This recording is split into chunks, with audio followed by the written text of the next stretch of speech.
Good morning. I call the Corrections Subcommittee on February 27th to order. Mr. Clerk, call the roll. Representative Butler. Here. Representative Eldridge. Here. Representative Kiesling. Here. Representative McCalman. Here. Representative Miller. Representative Powell. Chairman Hurt. Here. Chairman, you have a quorum. Thank you, sir. Members, it's great to see you today. We don't have any bills on notice, but we do have two interesting presentations that I'm looking forward to here. So before we get started, are there any personal orders or announcements from anyone on the committee? Seeing none, we will move to our first presentation and Department of Correction. Okay, will be Dorinda Carter with the Department of Correction.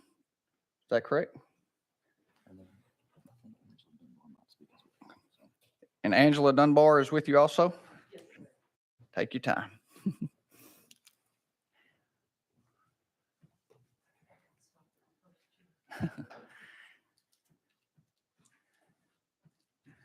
Thank each of you very much. If you would, when you get started, just say your name and who you're with, and you may start. Thank you. Good morning, Chairman Hurd and members. I'm Angela Dunbar, the Deputy Commissioner for the Tennessee Department of Corrections, and with me today is Dorinda Carter, Communications Director. I appreciate the opportunity to be here with you today to talk about one of the many great things that we're doing in the department. The department's Citizens Correctional Academy is a 6-week program designed to give Tennessee residents a firsthand look at corrections and to counter the misconceptions often presented in the movies and television by highlighting the life-changing work of our staff. While it is not unique concept in law enforcement community, the Academy first launched in 2014 and is one of only 3 correctional citizen academies in the country. The goal was to create understanding of the true mission of TDOT and the work of correctional professions. With your permission, I will now turn it over to Dorinda Carter. Good morning. I'm Dorinda Carter. I'm TDOC Communications Director. As Deputy Commissioner Dunbar said, the Citizens Academy is an opportunity for us in the Department of Correction to tell our story to Tennessee citizens in an up-close and hopefully a transparent way. Citizens Academy participants spend 3 hours a night, 1 night a week, touring our prisons, meeting correctional staff, and participating in a reentry simulation. In the reentry simulation, participants get to experience what it's really like for people first leaving incarceration, some of the obstacles that they face upon returning to our communities. Our participants are college students. We've had many legislative aides, citizens from all walks of life who want to come in and learn about the Department of Correction. Our sessions are held primarily in Nashville because of the proximity of the facilities here. We now have more than 250 graduates of our Citizens Academy. They become ambassadors of sort for the department, and they help us spread the word about the important work of corrections. Some of the ambassadors have become our employees, and some have come back in to volunteer in our facilities and in our day reporting centers. Our primary requirements are basically that you're 18 years old and have an interest in learning about the work of the Department of Correction and people who want to help returning citizens be successful upon release. Our fall 2024 Citizens Academy is being planned right now. It's scheduled to start September 12th, and it'll run for 6 weeks through October 17th. We'll begin accepting applications for that academy in July. Participants who have attended other Citizens Academies throughout the state tell us that the accessibility of our executive leadership is really what separates this academy from some of the others, because our commissioner, our deputy commissioner, and others spend the 3 hours each week with the participants, and they really enjoy that. So with your permission, Chairman, we'd like to show a video that we've produced of our Citizens Academy so you can hear what some of the participants have said.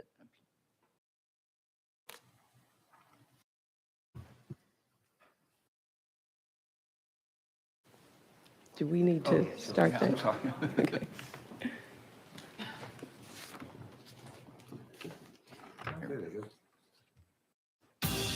think the biggest thing that I hope to get out of it is just kind of understanding the correctional side of things. I want to see what it's all about, real life experience. We're just trying to broaden their senses of what people have going for them when they do get out. It shines a light on people that care and want to actually make lives better for other people. It's nothing like you see on TV. It's just not. And it's completely debunked anything that we've learned Yes. or saw on TV. Me coming personally to come and eyewitness how it is, it's totally different.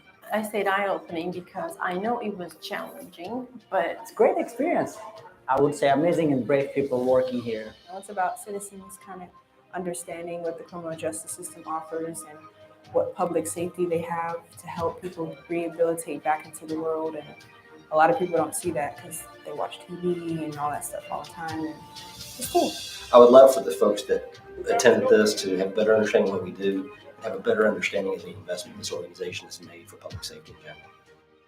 I had absolutely no idea what I was getting myself into. Didn't really know that it would be this involved until I looked at the paper and realized that our first session was at Riverbend. And I thought, well, this is going to be interesting.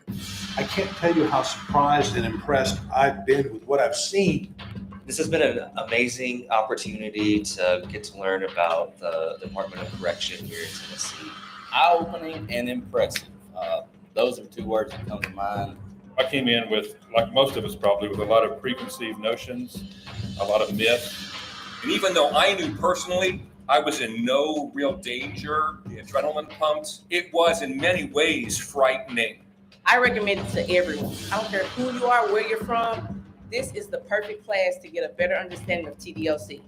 It's been amazing. As a citizen, I feel more protected than ever. It's a completely different experience to go out and actually get to see them in action, get to see what they do on a daily basis and how hard that job actually is.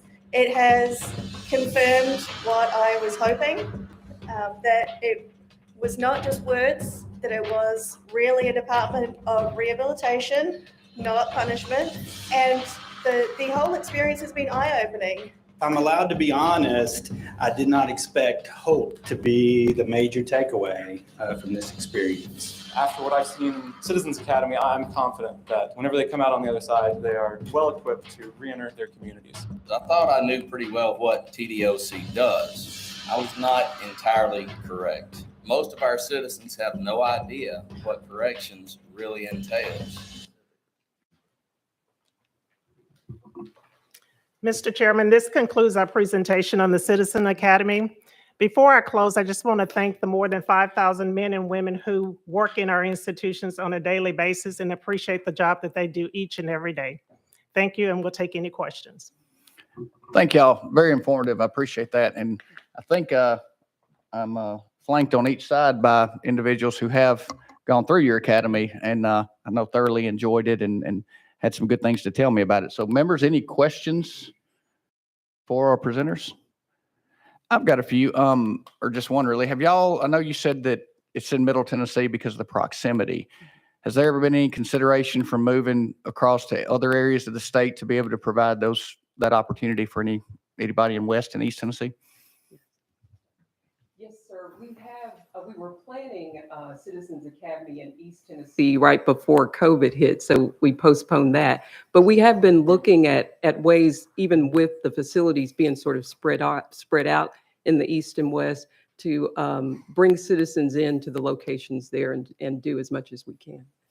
That'd be great. And of course, in West Tennessee, I'd love to help you kind of get that going. And I'm trying to work out my schedule to possibly go through the academy this fall. I think it would be eye-opening and learning for sure. And look forward to hopefully working that out. Members, nothing else? Oh, Chairman Eldridge, you're recognized. Thank you, Mr. Chairman. Do you have plans to revisit that, doing a Citizens Academy in East Tennessee? We do. We do, okay. We are looking at plans to possibly expand it to other locations. Okay, all right. I'd be very interested in hearing about that. Okay. Anybody else? Well, thank y'all very much again for coming, and we truly appreciate the information. Thank you for having us.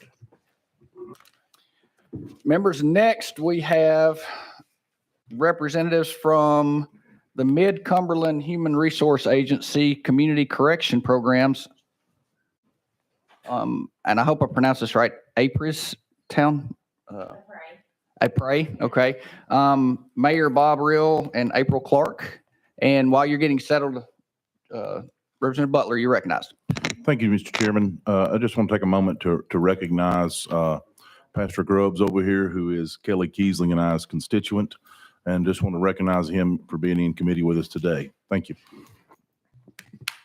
It's great to have you, sir. Okay. It's great to see y'all. Appreciate you being here today. And if you would, when you start speaking, just state your name and who you're with for the live stream, and y'all may begin. Done. Okay, so ready to go? Good. Thank you, Chairman Hurt and members. My name's Bob Ryle. I serve as Dixon County Mayor, and I'm also serving at this point as Chair of the Mid-Cumberland Human Resource Agency. Our organization is 50 years old, celebrating here, opening in 1974. We serve 13 Middle Tennessee counties, and we're one of the 9 HRAs across the state of Tennessee. We're governed by 15 elected local and state officials. What we do is Meals on Wheels, serving 500,000 meals to seniors, transportation, traveling over 2.2 million miles annually, elder services, supporting independent and living at home. And we're here today about community corrections, providing an alternative sentence to result in $26 million in savings. So at this point, I'd like April Clark. She will carry it from this point forward. Thank you. Thank you. And yes,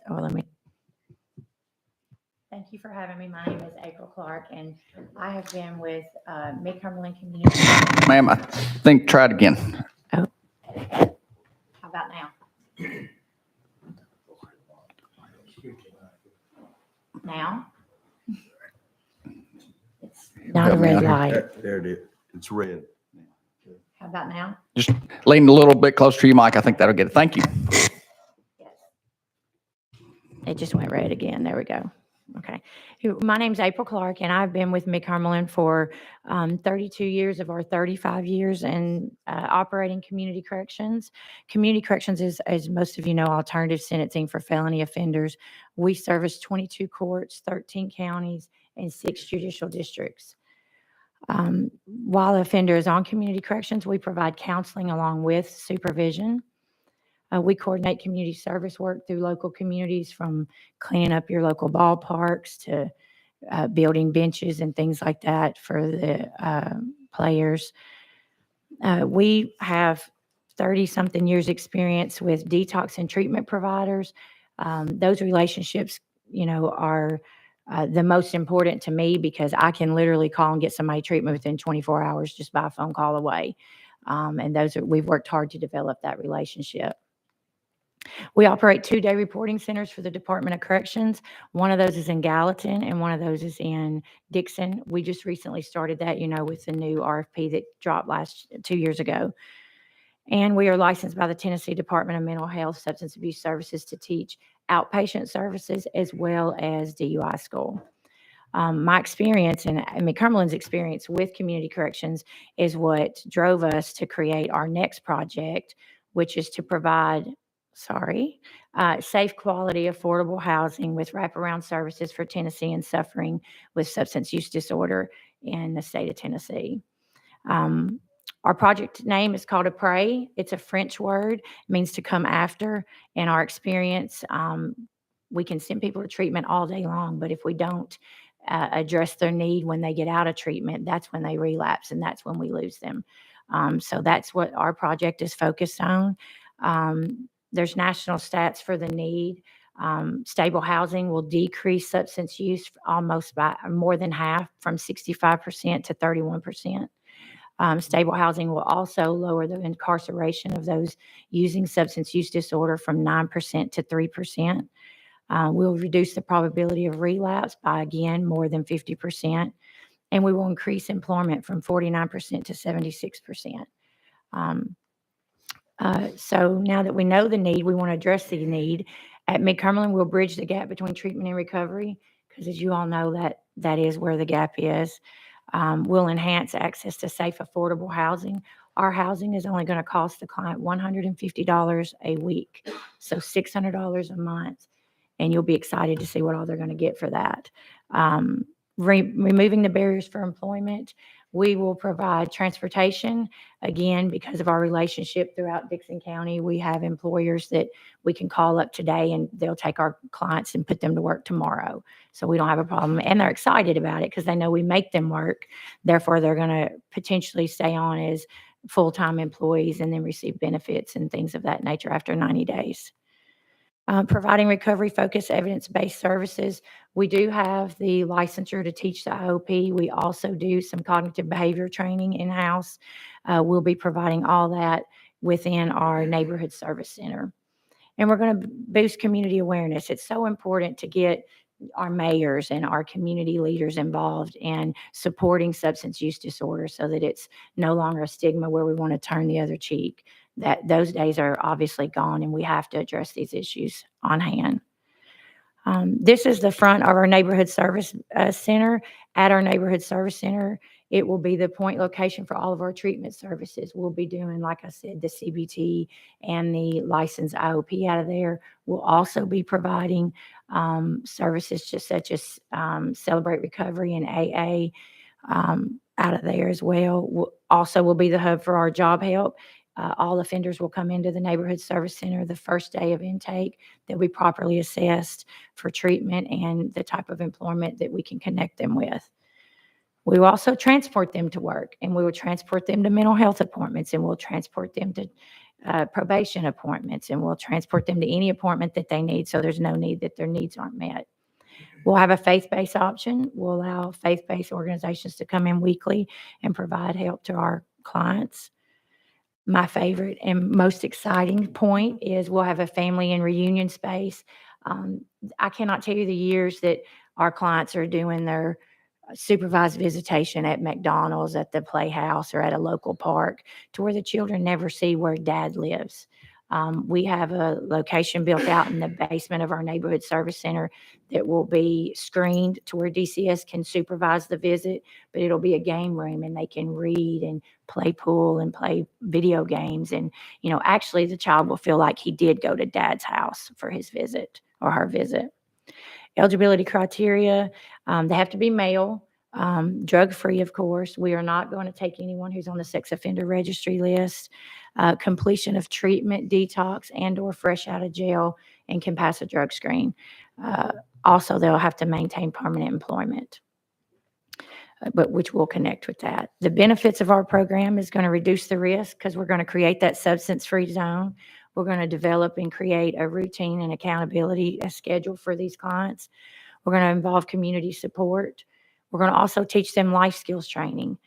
You know, a lot of our clients don't even know how to cook, you know, because they've been using drugs since they were 15, 16 years old, and they just never learned. Improve overall well-being. We're going to make connections for mental health treatment. We're going to make connections for physical health. This is so important. If you all have ever experienced anyone or have anyone in your family, and I'm sure you do because we've all been touched by it, within that first 30 to 60 days, they realize they have dental problems or they have asthma and a lot of other medical needs that need to be met. We have insurance companies that we partner with that can get them insurance for as low as $16, $21 a month, especially if there's a convicted felon, and we'll get them connected with that service and get those needs met. Self-esteem, and I hit that a little too fast, and social life. You know, we want to create a positive social life to where they can go, you know, out with folks that are not drug offenders. We're also going to create transitional support, reintegration aid. We all know, we hear the department talk about that, you know, taking someone from jail and reintegrating them into the community. We have all those means on site, on campus, and we'll be sure to connect those. Practical skills, same thing, taking care of their household, learning the things that they need to do on a daily basis, employment aid, and resource access. That's important, you know, because they don't even know to call the health department and what all the health department will provide for them. So we'll make those connections as well. Support for our PRAY community. We've been working on this about 2 years. Mid-Cumberland graciously purchased the $600,000 for the property. This property is shovel ready. It's already passed codes. Everything's ready to go and dig dirt today. We have all of our communities, our counties involved. Williamson County has given $100,000. Wilson and Montgomery County has given $75,000. Dixon County give $50,000. Robertson County has already given 27, and Houston County has given 20. You see here on the chart where we have asked already out to other counties, and those have passed the first reading and are on the second reading at this time. So the $600,000 will be obtained through county opioid money. We have received $1.7 million from the Tennessee Department of Health Substance Abuse Services for 8 of our 19 townhomes. That was funded last year through the CHI grant. We have requested from the Tennessee Opioid Abatement Council $1.7 million for 6 of the units. And that will be pending. I think they're going to make a decision in April, May. And we have a $2 million operational budget that we are working with grant writers to obtain through SAMHSA and the Department of Justice and federal grants for operation. Obviously, the project will be sustainable through rent and federal grants. And there we just list all of our partners. We want the state of Tennessee to be a partner. We have 19 townhomes. We have 5 that we need funding for. So $1,062,000 for funding of the last 5. This is our layout of the townhomes. And here's an aerial layout of our project. You see that it's a gated fence community, and we will have 24-hour security staff on duty at all times. So that's our project. We are excited about it, and we'll take any questions that you may have at this time. Thank y'all for that, and thank you for the services. I know they're much needed services. Members, any questions? Chairman Eldridge, you recognize? Thank you, Mr. Chairman. Just one quick question. You know, in my district, when the community corrections changed a couple of years ago, we ended up with a day reporting center. And I guess my question is, how did that affect you all? How did that change affect you all? At Mid-Cumberland, we did do the RFP, and we are running 2 day reporting centers for the Department of Corrections, but we did not stop our supervision, as our judiciary judges would not allow for that based on the code. They did a blanket order and said we had to maintain supervision as well as run the day reporting center. So we have been doing that. Thank you. Thank you. Thank you, sir. You recognize? Thank you, Mr. Chairman, and thank you all, and thank you for your commitment over 30 plus years. This is one of the first time I kind of heard about Mid-Cumberland, the Human Resource Agency, independent nonprofit organization committed to helping individuals, et cetera, which is a good thing. Do you all deal with recidivism? All of your clients, you call them your clients. Right. Recidivism rates, how is that? Right. We do deal with recidivism rate on the community correction side, the felony side, and our recidivism rate is very low. It's like 8.2%. And I know that's extremely low, but we keep our clients. Our judges don't allow our clients to transfer out to probation. So we may have a client on community corrections for 8 years, so we'll keep them the entire sentence. For 8 years, is that sort of like a maximum amount of years? Well, it's whatever their sentence is. Whatever their sentence is? Yes. Yeah. Interesting. So very few of our clients get to actually transfer out. You are independent nonprofit. What is your relationship with the Department of Corrections? You're not an agency.